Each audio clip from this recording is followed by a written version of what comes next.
Hello. तो आज हम कोशिका चैप्टर नंबर फर्स्ट का ऑब्जेक्टिव देखने वाले हैं, तो आप लोग ध्यान दीजिएगा। फर्स्ट क्वेश्चन कहता है, निम्नलिखित कथनों पर विचार कीजिए। कोशिका सजीव की संरचनात्मक एवं क्रियात्मक इकाई है।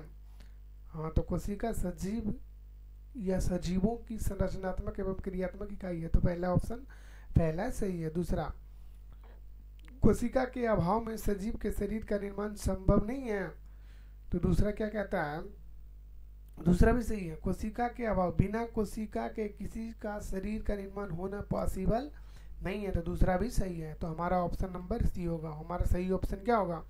हमारा सही ऑप्शन सी होगा। नेक्स्ट क्वेश्चन, कोशिका के किस भाग को सम्मिलित रूप से साइटोसोम कहा जाता है? कोशिका के किस भाग को सम्मिलित रूप से साइटोसोम कहा जाता है? कोशिका झिल्ली को, कोशिका द्रव को, कोशिका द्रव स्थित कोशिकांग को, कि इनमें से सभी? तो इसका सही ऑप्शन होगा इनमें से सभी, इनमें से सभी। तो आप लोग डी नंबर टिक कीजिएगा। नेक्स्ट क्वेश्चन, नेक्स्ट क्वेश्चन ध्यान दीजिएगा। साइटोसोम के अंतर्गत निम्नलिखित में से कौन सा एक शामिल नहीं है? तो साइटोसोम के अंतर्गत कौन शामिल नहीं है? तो ध्यान दीजिएगा, कोशिका झिल्ली है या कोशिका द्रव में स्थित कोशिकांग है। ये दोनों ऑप्शन सी है, मतलब सी और ऑप्शन डी दोनों समान है, इसलिए ये सब नहीं होगा। तो होगा ऑप्शन नंबर एक, केंद्रक। कौन सा होगा? केंद्रक। ध्यान दीजिएगा। नेक्स्ट क्वेश्चन, नेक्स्ट क्वेश्चन क्या कहता है, कोशिका द्रव में स्थित जीवित रचनाएं जिनमें बढ़ने तथा विभाजन की क्षमता होती है, उसे क्या कहते हैं? उसे क्या कहते हैं? तो ध्यान दीजिएगा, पहला ऑप्शन क्या कहता है, ऑर्गेनोवाइट्स। दूसरा कहता है मेटाप्लास्ट, एर्गोस्टोप्लाज्म। तीसरा कहता है जीवंत द्रव तंतु। तो ध्यान दीजिएगा, इसका सही ऑप्शन होगा ऑर्गेनोवाइट्स, ऑर्गेनोवाइट्स, option number a. Next question, निम्नलिखित में से कौन सी कोशिकीय संरचना ऑर्गेनोवाइट्स नहीं है? ऑर्गेनोवाइट्स नहीं है, तो सेंट्रोसोम है, सेंट्रोसोम ऑर्गेनोवाइट्स है, राइबोसोम भी है। तो ध्यान दीजिएगा, माइक्रोट्यूबुलस भी है, राजधानियां नहीं है। इसका सही ऑप्शन, इसका सही आंसर होगा option number D, option number D. ध्यान दीजिएगा। नेक्स्ट क्वेश्चन, निम्नलिखित में कौन सा एक सही नहीं है? विचार करना है कि निम्नलिखित में से कौन सा एक सही नहीं है। तो कोशिका का आकार एवं आकृति उसके कार्यों पर निर्भर करता है, ये ऑप्शन बिल्कुल सही है। इसमें चूज करना है कौन सी सही नहीं है। तो ध्यान दीजिएगा, कौन सी सही नहीं है, ध्यान दीजिएगा। दूसरा ऑप्शन कहता है, कोशिका की संख्या जीव के शरीर के आकार पर निर्भर करता है। बिल्कुल, कोशिका की संख्या जीव के शरीर के आकार पर निर्भर करता है। अगर जीव का शरीर, किसी भी जीव का शरीर अगर बड़ा है, तो कोशिका की संख्या भी बहुत बड़ी होगी। कोशिका की संख्या क्या होगी? बड़ी होगी। अलग अलग रचना और अलग अलग कार्य करने वाले कोशिका के समूह को उत्तक कहते हैं। ये ऑप्शन गलत है, यह ऑप्शन गलत है, क्योंकि समान कार्य करने वाली कोशिकाओं को ही उत्तक कहा जाता है। तो हमारा सही आंसर होगा option number D, option number D, sorry option number सी, option number C. Next question ध्यान दीजिएगा, अगला क्वेश्चन क्या कहता है, अगला कहता है, तरल मोजाइक मॉडल के संबंध में निम्नलिखित में से कौन सा कथन है? कथन पर विचार कीजिए। तरल मोजाइक मॉडल के संबंध में निम्नलिखित कथनों पर विचार कीजिए। तो ध्यान दीजिएगा, पहला क्या कहता है, यह मॉडल कोशिका झिल्ली की संरचना को बताता है। यह मॉडल कोशिका झिल्ली की संरचना को बताता है, बिल्कुल सही है। यह मॉडल 1972 में सिंगर एवं निकोलसन ने प्रस्तुत किया था, ये भी सही है। नेक्स्ट, तीसरा क्या कहता है, इस मॉडल के अनुसार कोशिका झिल्ली के संरचना में दो फास्फोलिपिड अणुओं के परतों के बीच में गोलाकार प्रोटीन रहता है। गोलाकार क्या रहता है जी? प्रोटीन रहता है। तो ये भी सही है। तो इसका सही आंसर हो जाएगा ऑप्शन नंबर डी। इसका सही आंसर कौन सी होगी? Option number D. अगला क्वेश्चन पे ध्यान दीजिएगा, कोशिका का कौन सा भाग माइक्रोविलाई, सीलिया तथा फ्लैजिला जैसी संरचना का निर्माण करती है? कोशिका का कौन सा भाग माइक्रोविलाई, सीलिया तथा फ्लैजिला जैसी संरचना का निर्माण करती है? तो ध्यान दीजिएगा, कोशिका झिल्ली होगी, कि कोशिका भित्ति होगी, कि अंतःप्रदर्वी जालिका होगी, या राइबोसोम होगी? तो हमारा सही आंसर होगा कोशिका झिल्ली। क्या होगी? कोशिका झिल्ली। हमारा सही option number A, option number a. Next question देखिएगा, प्रसरण की क्रिया किसके द्वारा संपन्न होती है? प्रसरण की क्रिया किसके द्वारा संपन्न होती है? तो ध्यान दीजिएगा, कोशिका झिल्ली द्वारा, कि कोशिका भित्ति द्वारा, कि केंद्रक द्वारा, कि ए और बी दोनों द्वारा? तो नहीं, कोशिका झिल्ली के द्वारा। किसके द्वारा होती है? कोशिका झिल्ली के द्वारा। हमारा सही ऑप्शन होगा ए, सही ऑप्शन नंबर ए। अगले क्वेश्चन पे ध्यान दीजिएगा, कोशिका अंगक या राइबोसोम के संबंध में कौन सा एक सही नहीं है? कौन सा एक सही नहीं है? तो ध्यान दीजिएगा, क्या कहता है, राइबोसोम दो प्रकार के होते हैं, पहला 70S और 80S। तो ये हमारा ऑप्शन सही है। इसमें चूज करना कौन सी ऑप्शन सही नहीं है। तो ध्यान दीजिएगा, बी नंबर में क्या कहता है, 70S राइबोसोम प्रोकैरियोटिक में होते हैं, सही बात, तथा इसके दो सब यूनिट होते हैं 30S और 50S, ये भी सही है। और इसमें चूज करना है कि कौन सी सही नहीं है। तो ध्यान दीजिएगा, ये कौन सी होगी, 80S राइबोसोम यूकैरियोटिक होते हैं, बिल्कुल सही है, तथा इसके भी दो सब यूनिट होते हैं, एक 40S और एक 60S। तो ध्यान दीजिएगा, ये भी सही है।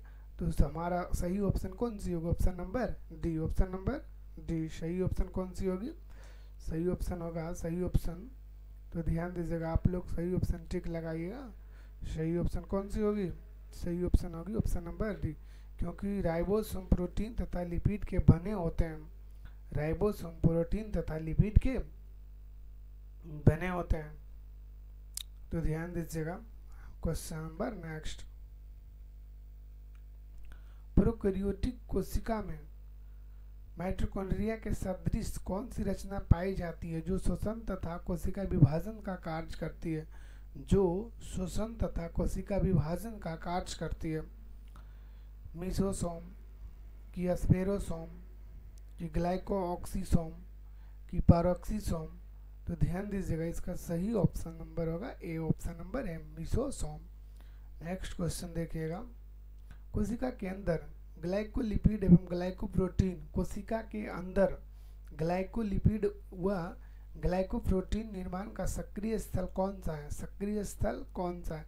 तो ध्यान दीजिएगा, अंतःपरदर्भी जलिका, कि राइबोसोम, कि लवक, कि गोल्जी का है? तो इसका सही आंसर होगा गोल्जी का है, गोल्जी का है। नेक्स्ट ध्यान दीजिएगा, निम्नलिखित में से कौन सी कोशिकीय संरचना कोशिकीय परिवहन तंत्र का निर्माण करती है तथा केंद्रक से कोशिका द्रव में आनुवांशिक पदार्थों को ले जाने का पथ बनाती है? ले जाने का पथ यानी कि रास्ता बनाती है। तो ध्यान दीजिएगा, इसका सही आंसर होगा, इसका सही आंसर होगा अंतःपरदर्भी जलिका, अंतःपरदर्भी जलिका। इसका सही आंसर क्या होगा जी? इसका सही आंसर होगा अंतःपरदर्भी जलिका। तो आप लोग ऑप्शन नंबर डी में ठीक लगाइएगा। नेक्स्ट अगला क्वेश्चन, निम्नलिखित कथनों पर विचार कीजिए। निम्नलिखित कथनों पर विचार कीजिए। क्या कहता है कि चिकनी अंतःपरदर्भी झलिका प्रोटीन के संश्लेषण तथा स्रवण में भाग लेती है? प्रोटीन के संश्लेषण में भाग लेती है? नहीं, ये गलत है। नेक्स्ट दूसरा देखिएगा, खुरदरी अंतःपरदर्भी झलिका लिपिड तथा स्टीराइड्स के संश्लेषण में सहायक होती है। उपयुक्त में से कोई सही है? कोई सही है? तो ध्यान दीजिएगा, ना तो एक और ना ही दूसरा, एक और दो दोनों सही नहीं है, एक और दो दोनों सही नहीं है। नेक्स्ट क्वेश्चन देखिएगा, कोशिका का अचल संपत्ति किसे कहा जाता है? कोशिका का अचल संपत्ति किसे कहा जाता है? तो ध्यान दीजिएगा, लिपिड को कहा जाता है, कि सेल्यूलोज को कहा जाता है, कि प्रोटीन को कहा जाता है, कि न्यूक्लिक अम्ल को कहा जाता है? तो कोशिका का अचल संपत्ति न्यूक्लिक अम्ल को कहा जाता है। किसे कहा जाता है? न्यूक्लिक अम्ल को कहा जाता है। निम्नलिखित कथनों पर विचार कीजिएगा। माइटोकॉन्ड्रिया कोशिका में पाए जाने वाले सबसे बड़े अंगक होते हैं। माइटोकॉन्ड्रिया कोशिका में पाए जाने वाले सबसे बड़े अंगक होते हैं। क्वेश्चन नंबर 16 ध्यान दीजिएगा कि माइटोकॉन्ड्रिया में पाए जाने वाले सबसे बड़े अंगक होते हैं। तो ध्यान दीजिएगा क्या कहता है, पहले से ही है कि माइटोकॉन्ड्रिया में पाए जाने वाले सबसे बड़े अंगक होते हैं। नेक्स्ट क्या कहता है, हरित लवक को कोशिका का रसोई घर कहा जाता है। हरित लवक को कोशिका का रसोई घर कहा जाता है, ये भी हमारा सही है। नेक्स्ट क्या कहता है अगला, गोल्जी काय को कोशिका के अणुओं का ट्रॉफिक या कंट्रोलर कहा जाता है। ट्रॉफिक या कंट्रोलर होम गार्ड के नाम से भी जाना जाता है। ट्रॉफिक कंट्रोलर या होम गार्ड के नाम से जाना जाता है।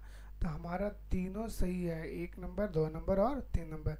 तो इसका सही ऑप्शन होगा, इसका सही आंसर होगा ऑप्शन नंबर डी। इसका सही आंसर होगा ऑप्शन नंबर डी। नेक्स्ट अगला क्वेश्चन देखिएगा, निम्नलिखित कथनों पर विचार कीजिए। डीएनए को अनुवांशिक पदार्थ कहा जाता है। डीएनए को अनुवांशिक पदार्थ कहा जाता है, तो पहला ऑप्शन सही है। नेक्स्ट, जी को अनुवांशिक इकाई कहा जाता है। जीन को अनुवांशिक इकाई कहा जाता है, तो दोनों को दोनों सही है। तो ऑप्शन नंबर कौन सी होगी, ध्यान दीजिएगा, ऑप्शन नंबर सी। ऑप्शन नंबर सी, ऑप्शन नंबर सी।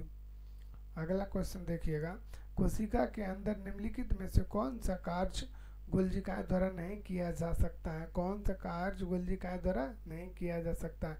अंतः कोशिकीय पाचन गोल्जिकाय के द्वारा नहीं किया जा सकता है, तो इसका सही आंसर होगा डी नंबर, अंतः कोशिकीय पाचन गोल्जिकाय के द्वारा नहीं किया जा सकता है। नेक्स्ट देखिएगा क्वेश्चन नंबर 19, निम्नलिखित में से कौन सा विकल्प सही सुमेलित नहीं है। निम्नलिखित में से कौन सा विकल्प सही सुमेलित नहीं है। कोशिका का पावर हाउस किसे कहा जाता है, माइटोकॉन्ड्रिया, ये तो सही है। सबसे बड़ा अंग कौन सा है, लवक, ये भी सही है। आत्महत्या की थैली किसे कहा जाता है, लाइसोसोम, और लाइसोसोम का खोज किसने किया था, तो डी डुबे ने किया था। कौन किया था जी, लाइसोसोम का खोज किया था। लाइसोसोम का खोज कौन किया था, डी डुबे ने किया था। लेकिन हमें ये सिलेक्ट करना है कि कौन सी मतलब सही नहीं है। तो पैलेडेकम एस्पिरोसोम, ये क्या है, गलत है, क्योंकि पैलेडेकम एस्पिरोसोम का खोज नहीं किया था। ये एस्पिरोसोम से कोई रिलेटेड नहीं है। नेक्स्ट देखिएगा अगला क्या कहता है, निम्नलिखित में से कौन सा अर्धस्वायत्त कोशिकांग है। अर्धस्वायत्त कोशिकांग है, निम्नलिखित में से कौन सा अर्धस्वायत्त कोशिकांग है। तो ध्यान दीजिएगा कौन है अर्धस्वायत्त कोशिकांग, हरित लवक की माइटोकॉन्ड्रिया की और भी दोनों कि कोई नहीं। तो ध्यान दीजिएगा इसका सही ऑप्शन होगा ए और बी दोनों। हरित लवक और माइटोकॉन्ड्रिया दोनों अर्धस्वायत्त कोशिकांग है। दोनों क्या है जी, अर्धस्वायत्त कोशिकांग है। नेक्स्ट देखिएगा क्वेश्चन नंबर नेक्स्ट, प्रोकैरियोटिक कोशिका में किस कोशिका अंग का अभाव रहता है। प्रोकैरियोटिक कोशिका में किस कोशिका अंग का अभाव रहता है। तो ध्यान दीजिएगा ऑप्शन नंबर गोल्जिकाय का रहता है, कि माइटोकॉन्ड्रिया का रहता है, कि अंतःप्रद्रवी झलिका का रहता है, कि हरित लवक का रहता है। तो इसका सही ऑप्शन होगा, इसका सही आंसर होगा बी, ऑप्शन नंबर बी, कि डीएनए का रहता है। तो ध्यान दीजिएगा डीएनए नहीं रहता, बाकी अलावा सभी रहता है, 1 2 3 4। तो ऑप्शन नंबर हमारा क्या हो जाएगा, सही ऑप्शन हो जाएगा वी नंबर। नेक्स्ट क्वेश्चन देखिएगा, अगले क्वेश्चन, निम्नलिखित कौन सी रचनाएं पादप कोशिका में पाए जाते हैं परंतु जंतु कोशिका में नहीं पाए जाते हैं। पादप कोशिका में पाए जाते हैं परंतु जंतु कोशिका में नहीं पाए जाते हैं। तो लवक, कोशिका भित्ति की बड़ी रीतिका, इनमें से सभी जो होती है ना, इनमें से सभी जो होती है पादप कोशिका में पाए जाते हैं परंतु जंतु कोशिका में नहीं पाए जाते। कोशिका भित्ति नहीं पाई जाती है जंतु कोशिका में, लवक भी नहीं पाई जाती है, बड़ी रीतिका भी नहीं पाई जाती है। नेक्स्ट क्वेश्चन, क्वेश्चन नंबर 23 देखिएगा, निम्नलिखित में से कौन सी रचना जंतु कोशिका में पाया जाता है परंतु पौधे की कोशिका में नहीं पाई जाती है। माइटोकॉन्ड्रिया, की लाइसोसोम, की सेंट्रोसोम, की कोशिका झिल्ली। तो ध्यान दीजिएगा इसका सही आंसर होगा सेंट्रोसोम। क्या होगा जी, सेंट्रोसोम, ऑप्शन नंबर सी, ऑप्शन नंबर सी। कोशिका सिद्धांत किसने दिया था, सलाइडेन एवं स्वान ने। कोशिका सिद्धांत किसने दिया था, सलाइडेन एवं स्वान ने। कोशिका का खोज किसने किया था, तो रॉबर्ट हुक ने। केंद्रक का खोज किसने किया था? तो रॉबर्ट ब्राउन ने। ध्यान दीजिएगा अगले, कोशिका सिद्धांत के अनुसार कोशिका विभाजन में मुख्य रूप से सृष्टिकर्ता की भूमिका कौन निभाता है? सृष्टिकर्ता की भूमिका कौन निभाता है? तो केंद्रक निभाता है। कौन निभाता है? केंद्रक निभाता है। सृष्टिकर्ता का भूमिका कौन निभाता है जी?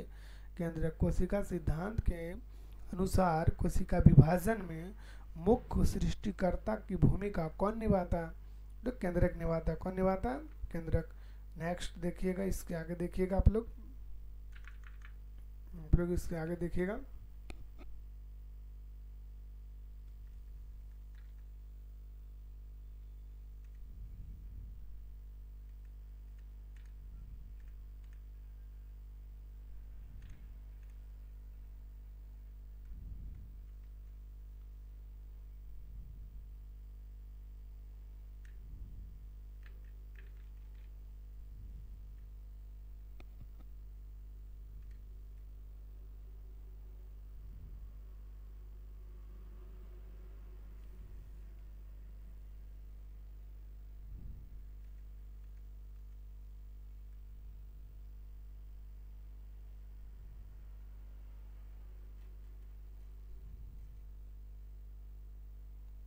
देखिएगा क्वेश्चन नंबर 26। क्वेश्चन नंबर कितना? Question number 26। ध्यान दीजिएगा। निम्नलिखित में से किस कोशिका अंगक में लाइसोसोम बनता है? किस कोशिका अंगक में लाइसोसोम बनता है? लाइसोसोम कहाँ बनता है? तो ध्यान दीजिएगा, गोल्गी काय में, कि राइबोसोम में, कि माइटोकॉन्ड्रिया में, कि अंतःपरदर्भी जालिका में? तो लाइसोसोम का निर्माण गोल्गी काय में होता है। हमारा सही आंसर कौन सी होगी? ऑप्शन नंबर ए। निम्नलिखित में कौन सा कोशिका अंगक अपने डीएनए में उपस्थित जीन को सम्मिलित करते हुए इसके स्वयं के प्रोटीनों का संश्लेषण करता है? इसके स्वयं के प्रोटीनों का संश्लेषण करता है। तो माइटोकॉन्ड्रिया, की लवक, की ये भी दोनों, की अंतःपरदर्भी जालिका? तो माइटोकॉन्ड्रिया और लवक दोनों शामिल है। माइटोकॉन्ड्रिया और दोनों संश्लेषण करता है। तो हमारा सही आंसर होगा सी। हमारा सही आंसर कौन सी होगी? हमारा सही आंसर होगा सी। हमारा सही आंसर होगा सी नंबर। नेक्स्ट क्वेश्चन देखिएगा। कह रहा है निम्नलिखित कथन पर विचार कीजिए। ऐसी कोशिका जिनमें केंद्रक झिल्ली नहीं होती है एवं वास्तविक केंद्रक नहीं होता को प्रोकैरियोटिक कोशिका कहते हैं। उसे क्या कहते हैं जी? प्रोकैरियोटिक कोशिका कहते हैं। तो हमारा पहला है सही है। दूसरा देखिएगा क्या कहता है। कहता है वैसी कोशिका जिसमें केंद्रक पूर्ण रूप से विकसित तथा झिल्ली से घिरा होता है को यूकेरियोटिक कोशिका कहते हैं। जो पूर्ण रूप से विकसित होता है उसे कौन कोशिका कहते हैं जी? यूकेरियोटिक। तो हमारा एक और दोनों सही है। तो इसका सही आंसर हो जाएगा ऑप्शन नंबर सी। Option number C. नेक्स्ट देखिएगा। निम्नलिखित में से कौन सा कोशिका अंगक अपने आकृति को तुरंत परिस्थिति के अनुसार बदल लेती है? परिस्थिति के अनुसार बदलने वाली आकृति क्या कहलाती है? तो उसको हम कहते हैं माइटोकॉन्ड्रिया। इस परिस्थिति के अनुसार अपनी आकृति में चेंजिंग करता है, यानी कि बदल लेता है। अपनी आकृति को क्या कर लेता है? बदल लेता है। मनुष्य के शरीर में तंत्रिका कोशिका है। मनुष्य के शरीर में तंत्रिका कोशिका सबसे छोटी कोशिका, कि अनियमित कोशिका, कि सबसे बड़ी कोशिका, कि ये गोल कोशिका? तो यह जो होता है ना तंत्रिका कोशिका सबसे बड़ी कोशिका कहलाती है। क्या कहलाती है जी? सबसे बड़ी कोशिका कहलाती है। एक नेक्स्ट क्वेश्चन देखिएगा क्या कहता है। कहता है एक प्रारूपिक कोशिका के अंतर्गत है केवल साइटोसोम, की कोशिका द्रव्य एवं केंद्रक, की कोशिका झिल्ली एवं केंद्रक, साइटोसोम एवं केंद्रक? तो हमारा सही आंसर होगा साइटोसोम एवं केंद्रक। एक प्रारूपिक कोशिका के अंतर्गत आता है साइटोसोम एवं केंद्रक। साइटोसोम एवं केंद्रक। नेक्स्ट देखिएगा कि सेंट्रोसोम विशेष रूप से भाग लेते हैं किसमें? सेंट्रोसोम विशेष रूप से किसमें भाग लेते हैं? तो सेंट्रोसोम विशेष रूप से कोशिका विभाजन में भाग लेते हैं, कोशिका विभाजन में भाग लेते हैं। विशेष रूप से किसमें भाग लेते हैं? कोशिका विभाजन में भाग लेते हैं, कोशिका विभाजन में भाग लेते हैं। कोशिका यांत्रिक सहायता पाता है किससे? कोशिका यांत्रिक सहायता पाता है किससे? गोल्जी से, केंद्रक से, कोशिका द्रव से, नहीं सॉरी केंद्रिका से, नहीं तो अंतःपरदर्वी झलिका से होता है। किससे होता है? अंतःपरदर्वी झलिका से। उसके बाद 70 राइबोसोम पाया जाता है। 70 राइबोसोम किस में पाया जाता है? यूकेरियोटिक में कि प्रोकैरियोटिक में कि सभी जीवों में कि सभी जंतुओं में? तो 70 राइबोसोम पाया जाता है यूकेरियोटिक में। यूकेरियोटिक विकसित होता है बट प्रोकैरियोटिक विकसित नहीं होता। क्वेश्चन नंबर नेक्स्ट देखिएगा। क्वेश्चन नंबर नेक्स्ट क्या कहता है? अगला क्वेश्चन, रंगीन लवक को कहा जाता है? रंगीन लवक को क्या कहा जाता है? रंगीन लवक को ल्यूकोप्लास्ट कहा जाता है कि क्लोरोप्लास्ट कहा जाता है कि क्रोमोप्लास्ट कहा जाता है या कैरोटीन कहा जाता है? तो जानते हैं रंगीन लवक को क्रोमोप्लास्ट कहा जाता है। क्या कहा जाता है? क्रोमोप्लास्ट कहा जाता है। रंगीन लवक को क्रोमोप्लास्ट कहा जाता है। ध्यान दीजिएगा। ग्रेनम पाया जाता है। ग्रेनम पाया जाता है किसमें पाया जाता है? ग्रेनम राइबोसोम में कि क्लोरोप्लास्ट में कि माइटोकॉन्ड्रिया में कि केंद्रक में? तो ग्रेनम पाया जाता है क्लोरोप्लास्ट में। किसमें पाया जाता है? क्लोरोप्लास्ट में। प्लाज्मा झिल्ली को बनाता है। प्लाज्मा झिल्ली को कौन बनाता है? इसमें से कौन बनाता है प्लाज्मा झिल्ली को? तो प्लाज्मा झिल्ली को बनाता है प्रोटीन कि सेल्यूलोज कि वसा कि लिपोप्रोटीन? तो हमारा सही आंसर होगा लिपोप्रोटीन। प्लाज्मा झिल्ली को बनाता है लिपोप्रोटीन। कौन बनाता है जी? लिपोप्रोटीन। ध्यान दीजिएगा।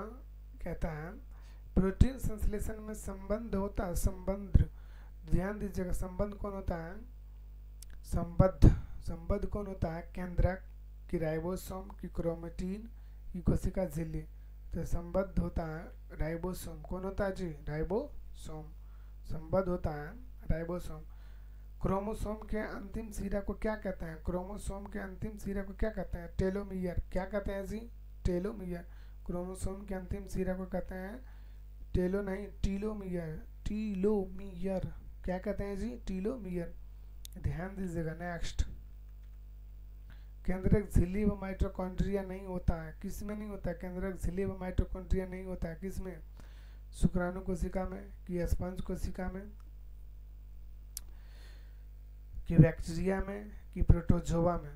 तो बैक्टीरिया में नहीं होता है। किस में नहीं होता है जी? बैक्टीरिया में नहीं होता है। नेक्स्ट, अंतःपरदर्वी झिल्लिका केंद्र है एंडोप्लाज्मिक रेटिकुलम का केंद्र किसे कहा जाता है? एंडोप्लाज्मिक रेटिकुलम का केंद्र किसे कहा जाता है? श्वसन का, पाचन का, भाषा संश्लेषण का? नहीं, प्रोटीन संश्लेषण का। किसका होता है? प्रोटीन संश्लेषण का। नेक्स्ट क्वेश्चन ध्यान दीजिएगा। कहा जाता है कि निम्नलिखित किसकी अनुपस्थिति में पादप कोशिका जंतु कोशिका से भिन्न होता है? निम्नलिखित में से किसकी अनुपस्थिति से पादप कोशिका जंतु कोशिका से भिन्न होता, अलग होता है? माइटोकॉन्ड्रिया के कि राइबोसोम्स के कि अंतःपरदर्वी झिल्लिका के कि सेंट्रियोल का? तो ध्यान दीजिएगा। इसका सही आंसर होगा सेंट्रियोल। सेंट्रियोल लाइसोसोम में जमा रहता है। लाइसोसोम में कौन जमा रहता है? लाइसोसोम में जमा रहता है कौन? ग्लाइकोप्रोटीन की वसा की आरएनए की पाचक एंजाइम? कौन जमा रहता है? तो ध्यान दीजिएगा, पाचक एंजाइम। कौन जमा रहता है इसमें? पाचक एंजाइम। माइटोकॉन्ड्रिया का दीवार बना होता है। किसका बना होता है? माइटोकॉन्ड्रिया का दीवार लिपोप्रोटीन का बना होता है। किसका बना होता है जी? लिपोप्रोटीन का बना होता है। माइटोकॉन्ड्रिया का दीवार किसका बना होता है? लिपोप्रोटीन का।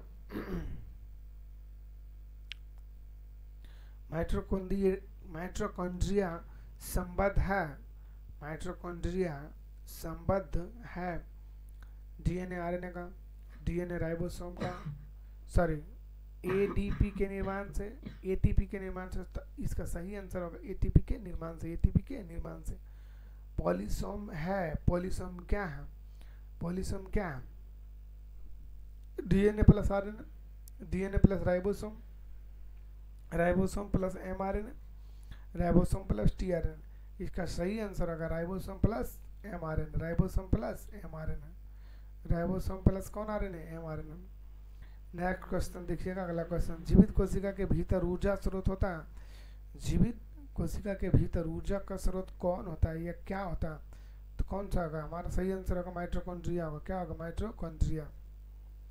नेक्स्ट देखिएगा, तरल मोजाइक मॉडल का मत को प्रस्तुत किया था, किसने किया था? सिंगर एवं रॉबर्टसन ने। सिंगर एवं रॉबर्टसन ने नहीं, सिंगर एवं निकोलसन ने। हमारा सही आंसर ये होगा सिंगर एवं निकोलसन ने। ऑप्शन नंबर ए।